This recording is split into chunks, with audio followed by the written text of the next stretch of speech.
โอ้ฝั่งลำน้ำโขงยามเมื่อแลงค่ำลงสาวเจ้าคงลงเล่นตามท่าสา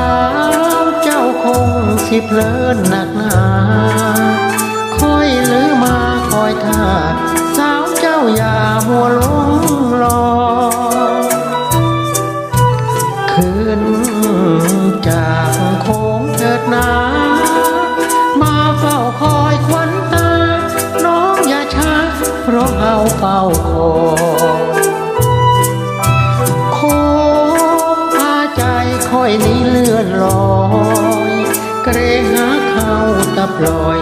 ไหลลงลอยบอกกลับคืนมาโอ้หนอแม่สาวฝั่งโค้งคอยหรือลงคอยเจ้า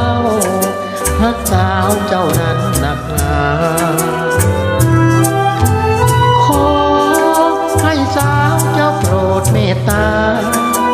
เพียงตอบคำทักมา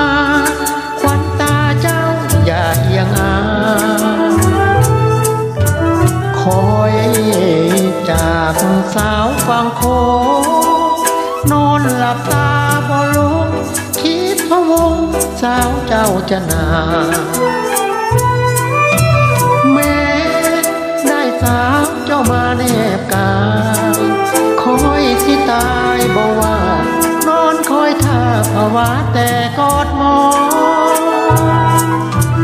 คอยจากสาวฝั่งโค้งนอนหลับตาบ่ลงคิดพะวงสาวเจ้าจะนาแม้ได้สาวเจ้ามาแนบกายคอยสิตายบ่ว่านอนคอยท่าภาวะแต่กอดมอ